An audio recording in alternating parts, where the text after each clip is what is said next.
안녕하십니까 KTV 시청자 여러분. 3월의 중반을 지나고 있습니다.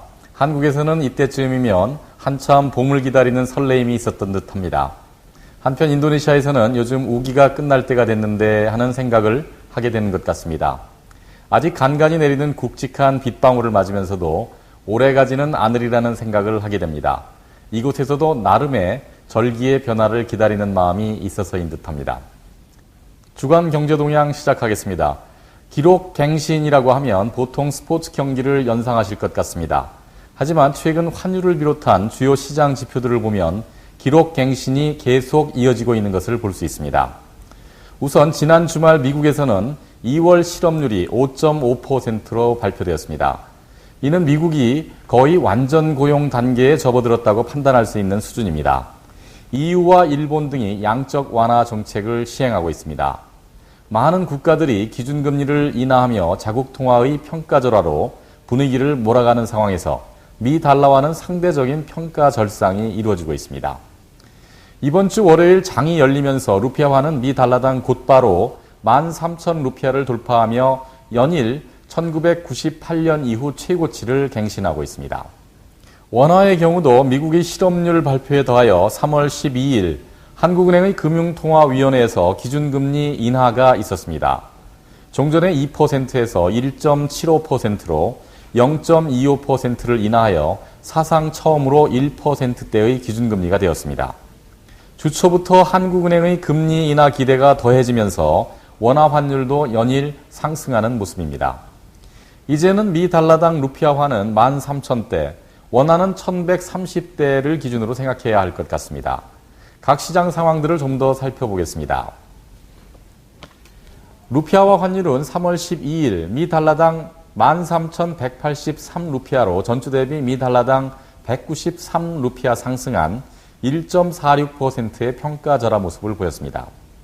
전주에는 장중 13,000루피아를 넘어서면서도 마감 시점에는 그 밑으로 떨어지는 모습이었습니다.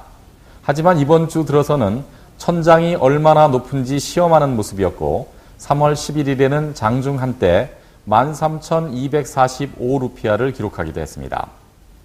원화는 3월 12일 미 달러당 1,124.5원으로 마감하며 전주 대비 24.3원 환율 상승, 즉 2.16%의 평가 절하를 보이며 마감했습니다.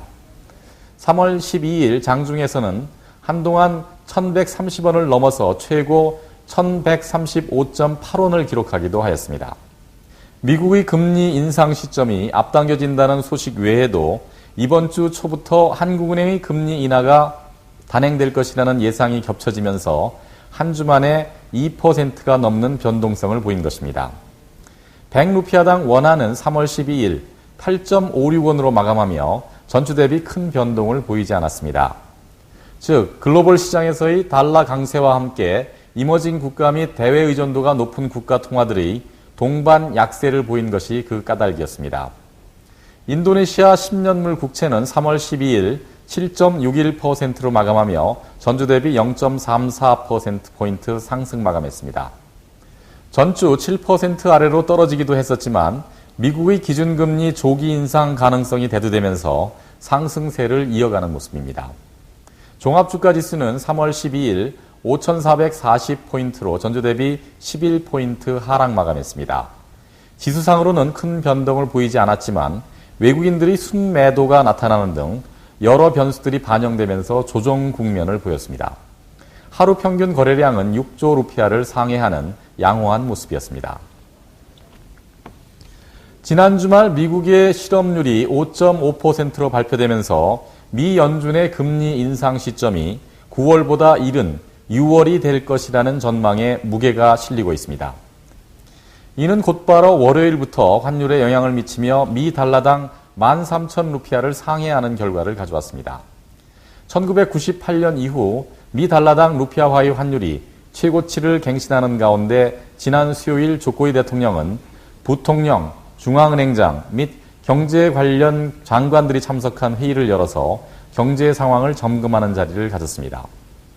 인도네시아 중앙은행은 현 상황을 크게 우려하지 않는다는 입장을 견지하고 있습니다. 계속해서 경상수지 관리와 긴축 통화 정책을 기본 방향으로 유지하겠다는 뜻입니다.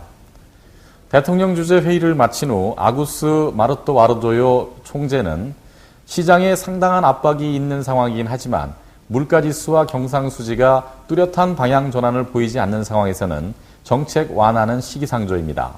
현 상태를 공황의 단계라 볼 필요는 없습니다. 그저 새로운 균형을 찾아가는 과정일 뿐입니다. 외환시장도 안정성이 유지되도록 면밀히 살피고 있습니다. 라고 말했습니다. 하지만 시장 상황은 아구스 총재의 발언보다 더 민감한 움직임을 보이고 있습니다. 이달 들어 외국인 투자자들은 주식시장과 국채시장에서 매도에 더 무게를 두고 있는 모습입니다. 지난 3월 11일의 경우 주식시장에서는 1조 루피아 규모의 순매도를 보이며 당일 지수 하락을 이끌었었습니다. 채권시장 역시 3월 들어 8조 3천억 루피아를 매각한 것으로 나타났습니다. 이런 가운데 인도네시아 국내 시장에서 아직도 미 달러화로 결제를 요구하는 관행이 유지되고 있어서 환율 변동폭을 키우고 있다고 합니다. 크라카타우 제철의 이르반 카말 카킴 대표이사는 구매 물량 중 아직도 85% 정도를 미 달러화로 결제해야 합니다. 이들 중 일부는 국내 시장으로부터 조달하는 데에도 있습니다. 이를테면 국영 공기업으로부터 조달하는 가스도 미 달러화로 결제 중입니다. 라고 말했습니다. 인도네시아 국내에서 이루어지는 매매 거래 시에 루피아화를 사용토록 하는 법률이 있음에도 아직 많은 업체들이 미 달러화 결제를 요구하고 있는 상황이라고 합니다. 즉 환율 변동의 충격을 완화하기 위한 해칭 방법의 하나로 구매와 판매 시 사용되는 통화를 동일하게 하는 매칭 방식을 택하고 있는 것입니다. 앞서 소개해드렸던 지난 3월 11일 있었던 대통령 주재 확대회의에서 인도네시아 정부는 환율 안정 및 경상수지 적자 축소, 그리고 외국인 자금 유출 방지를 위하여 조치를 취하겠다고 밝혔습니다. 발표된 내용을 살펴보면 8가지 정책으로 나눠볼 수 있습니다. 첫째, 시장 공정 가격보다 낮은 가격으로 국내에 유입되는 상품에 대하여 무역부의 조사가 완료되지 않은 시점이더라도 반덤핑 관세 부과를 한시적으로 시행하겠다는 것입니다. 구체적인 상품이 거론되지는 않았지만 중국, 태국, 한국, 대만, 싱가포르 등지에서 들어오는 냉연 코일과 중국, 인도, 태국에서 수입하는 폴리에틸렌 소재들이 주요 대상으로 보여집니다.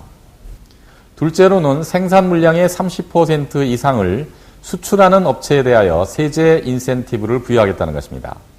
셋째로는 국내 조선소에서 선박 건조 시에 관련 부가세를 면제하겠다. 넷째, 석유 연료 수입 대체용 바이오 연료 사용을 확대하겠다는 것입니다. 다섯째, 외국인 투자자 중 배당금 전액을 본금으로 송금하지 않는 경우 세제 인센티브를 부여하겠다. 여섯째, 재무부 장관, 운송부 장관 및 인도네시아 선주협회 공동으로 외국계 해운업체 대비 국내 해운업체 경쟁력의 제고 방안을 마련하겠다. 일곱 번째, 국영 재보험회사들의 합병 유도 등 국내 보험산업 육성으로 업체들이 국내 보험사 앞 부보를 증대할 수 있도록 지원책을 마련하겠다.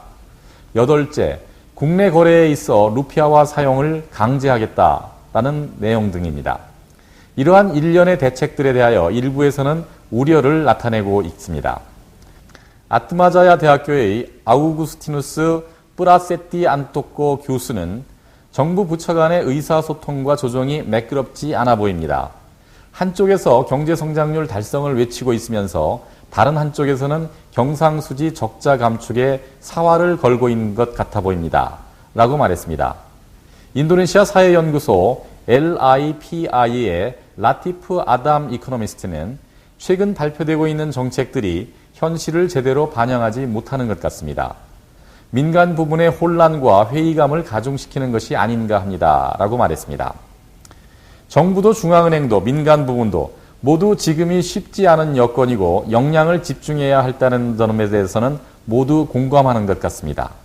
그러나 조금은 우왕좌왕하는 모습도 보여지는 듯합니다. 난세를 슬기롭게 극복해 나가는 리더십이 필요한 때가 아닌가 합니다. 지난 월요일 저녁 자카르타 중심부 땀린가에 소재한 20층짜리 건물 위스마 꼬스코로에서 화재가 발생했었습니다. 16층에서 발화된 뒤에 위층으로 급속히 번졌는데요. 자정쯤에 일단 불길이 잡혔었지만 이후 20층에서 재점화돼서 다음날 정오까지 총 35대의 소방차와 200여 명의 소방사가 출동해 겨우 마무리를 할 수 있었다고 합니다. 그나마 다행인 것은 인명피해가 없었다는 것입니다. 이 사건을 계기로 자카르타 소방청에서는 향후 시내 고층 건물에 대한 소방 설비를 일제히 조사하겠다고 발표했습니다. 만약 건물 관리인 측에서 소방청의 지도에 따르지 않을 경우 해당 건물 명단을 공개하겠다고 밝혔습니다. 수베디오 소방청장은 노후된 건물 12곳을 우선적으로 점검할 계획입니다. 안전 대비책이 기준에 미달한다는 결과가 나올 경우 건물주는 즉각적인 조치를 취해야 합니다. 만약 개선이 미진할 경우에는 소방청에서 해당 건물에 스티커를 부착하는 방식으로 방제 준비 수준을 공개할 예정입니다. 입주회사 또는 시민들이 건물주로 하여금 개선토록 요구를 할 수 있게 할 계획입니다. 라고 밝혔습니다. 이러한 조치가 이전에는 불가능했었다고 합니다. 법적 근거가 없었기 때문인데요. 지금은 주지사령으로 가능하게 되었다고 합니다. 이번에 사고가 발생한 꼬스코로 건물의 경우에도 2008년에 이미 화재 설비 개선을 권고받았지만 이행되지 않았었다고 합니다. 향후 점검 내용으로는 비상계단, 급수 설비, 스프링쿨러 등입니다. 그리고 각 건물주들은 화재 설비를 제대로 이해하고 점검할 수 있는 인력을 갖추고 있어야 한다고 권고하고 있습니다. 이번에 발생한 화재는 불행한 사건이었습니다. 하지만 전화 위복의 계기가 돼서 더욱 안전한 자카르타 그리고 인도네시아로 개선되기를 바라는 마음입니다.